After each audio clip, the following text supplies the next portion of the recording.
Hey there. So today I'm going to add the soil and substrate to my Bioactive enclosure. Okay. First thing I did was I took some packing tape and lined it all the way along the edge of the track. I took the panels out, the glass panels that were in the front, took those out, put the tape down so that no dirt gets in the track. It literally seals that off, okay? And that'll keep your track nice and clean for your doors. Another thing I wanted to mention was I have sealed the seams of my enclosure with 100% silicone. Okay, so I just realized I bought the wrong type of soil. Garden soil. It's supposed to be, I should have bought topsoil. So what happens is, this is what you get with garden soil. These larger chunks of wood and mulch. This is not what I wanted. So I have to go and, yeah, I can't have stuff like this, too big. That is an impaction city right there, okay? So I'm headed back to Lowe's to get topsoil, and I'm gonna start this over again. All right, I'll have to take this out and put it in my garden, I guess. That's all right. I didn't use the whole bag, so that's all right. All right, I'll be back. Okay, I'm back. I took out the wrong soil, and I also installed some light gray vinyl on the inside of my enclosure, which I'm really excited about. It kind of lightens up the black. All right, next step, fill it up with soil and sand. All right, this is what I ended up with. Organic topsoil. This will have no chunks. It'll just be nice, smooth soil.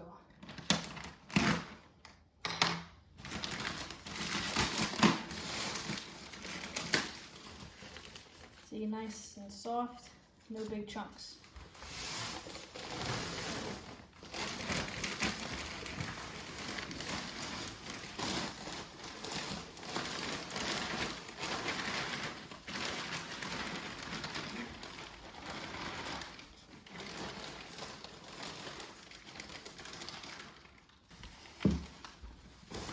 Add some play sand.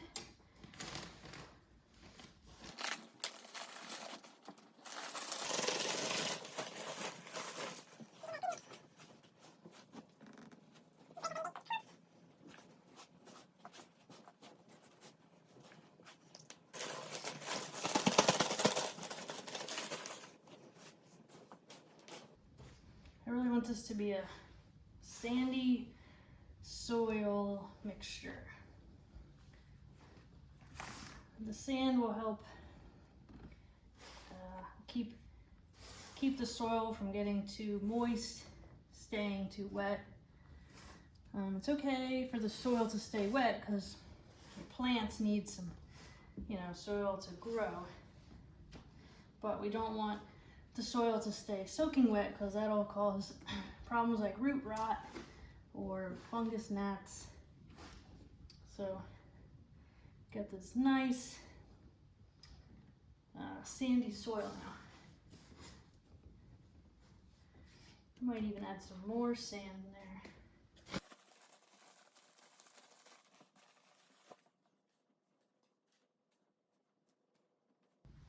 All right, that looks good. Make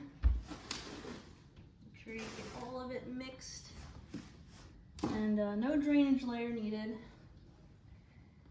for this. It's a little bit too shallow. And also, it stays so dry with these two heat lamps up here that it doesn't actually stay, the soil doesn't stay damp for long because it dries out from the heat. So the drainage layer is more for more humid and wet conditions, whereas this is more dry and arid because of the heat. All right, This is looking good. I think I'm going to add another bag of soil and another, probably the rest of the sand, and then that might be enough. I'm going to go about, I want the soil to be about three inches deep here. So about that deep throughout the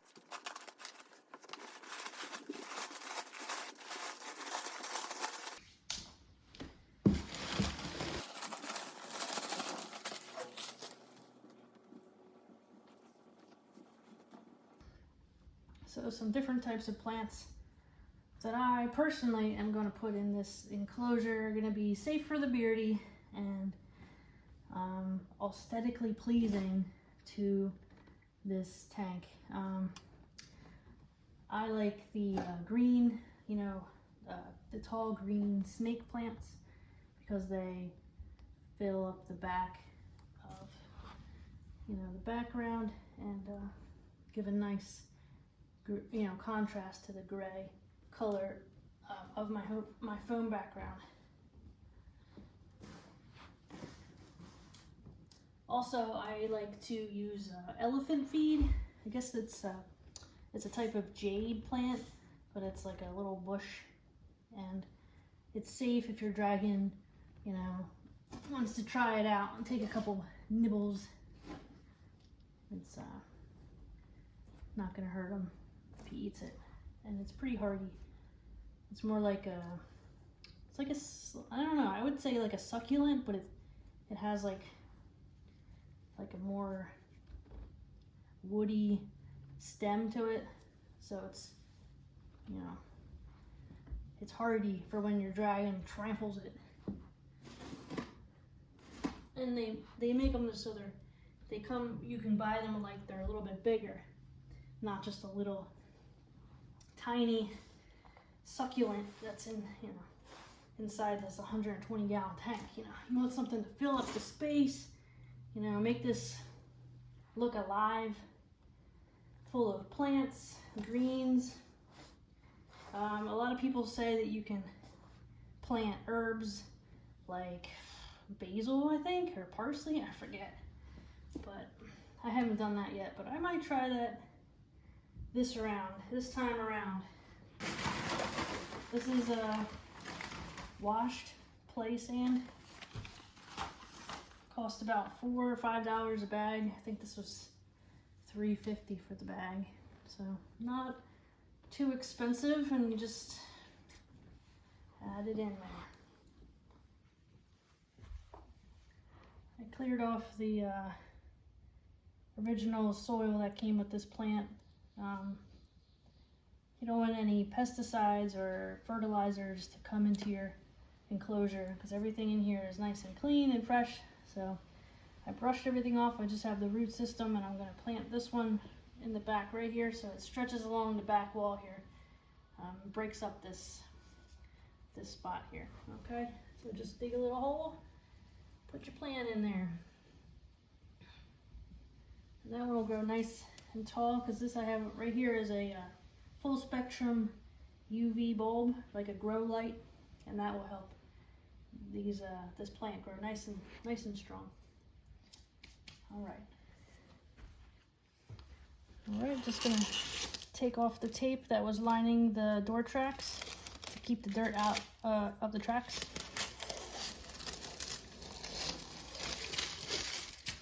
Okay, and I'm gonna put my doors back on. This is the Dubia.com, Dubia Roaches 4x4x2 PVC enclosure, and I have the upgraded glass doors, which I love. Highly recommend these.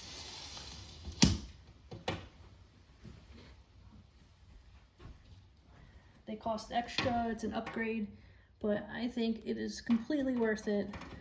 They don't scratch. They slide nice and smooth.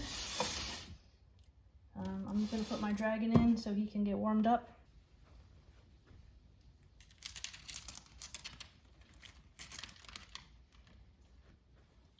I totally forgot to mention, adding in isopods and springtails. I don't know how I forgot. So I have already set, well, I have right here, actually underneath, I have all my containers, and these contain my my isopods. I got a powdered orange. I have dairy cows, so I'm gonna actually put a few in with you. Let's see. I have some. There they are, zipping around. They're quick ones, I'll tell you. I'll put a few of those in right now, actually.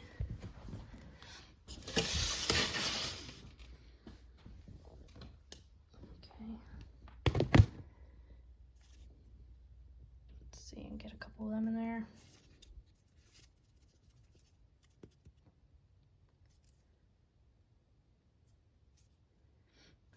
Maybe one. I think one dropped in. Here's a couple more. Oh, oops.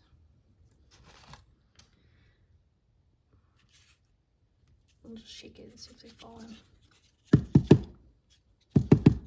Some babies. See them in there? Yeah, that's perfect. Those babies will grow up right inside here. Oh yeah, that was good.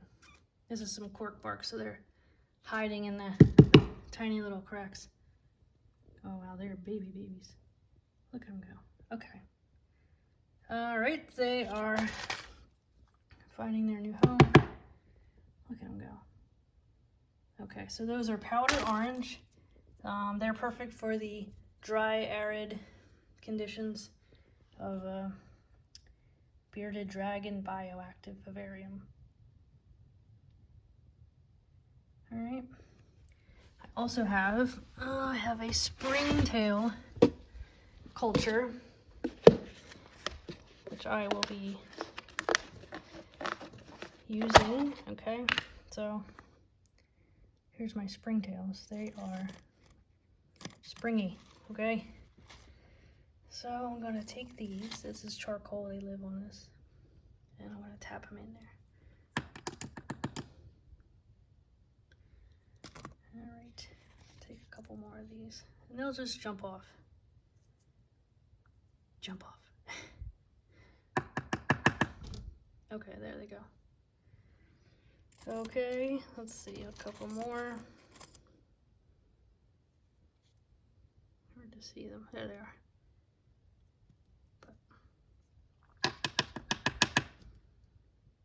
Okay. All right. I'm gonna put a few more in later, but for now I have a couple of springtails. I have some powder orange isopods and a bearded dragon. So for now, this is good. This is my start. And honestly, you just build from here. You add more plants. You add some decor. You add some more varieties of. Oh, look at all those of isopods. Go. They're going to be happy in here. Lots of room to run around. All right, they eat the poop. They clean up the decaying matter. They love this environment. Okay. And that's about it for now. Like I said, give this video a thumbs up. Check out my Facebook page, Bioactive Bearded Dragon, and look forward to showing you pictures of the final result of this enclosure, the dubia roaches, 4x4x2. All right. Well, guys, I forgot again another thing that I was supposed to put in here: the leaf litter. Of course. How could I forget?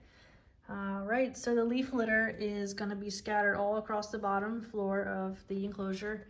I gathered these leaves in the fall when they had fallen from the trees outside, and I baked them in the oven. No, actually, I didn't bake them. I boiled them in a big pot.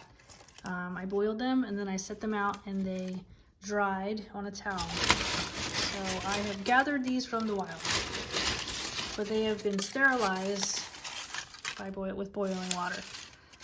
Okay, so there's no mildew. There's no the pesticides have been cleaned off. Any kind of fungus, mold, insects, you know, mites, anything creepy crawlies, slugs, snails. They've been sterilized. So now these leaves are food for the isopods.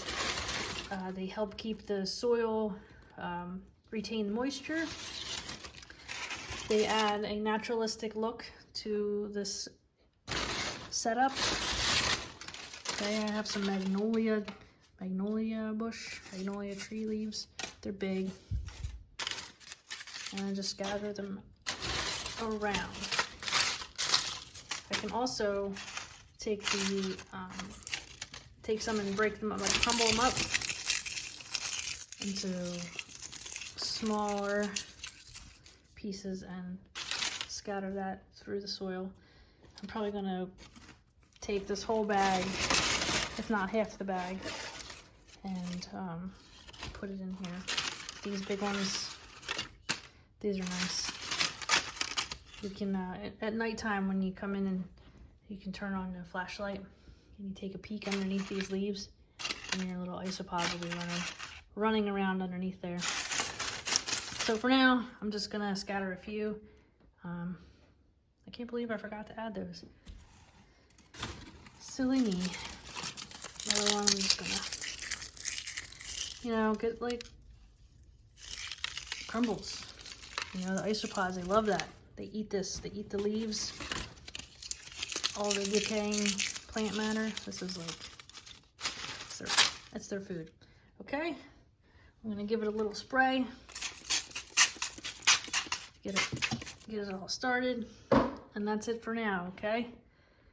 Great. All right, guys, thanks for watching. I hope you learned a little bit. If you have any questions, drop a comment in the comment section. Give me a thumbs up for Spike here and his new digs. All right, I'm going to be adding some plants. If you're on Facebook, find my Facebook page. It's called Bioactive Bearded Dragon. Okay. All right, that's it. Thanks for watching.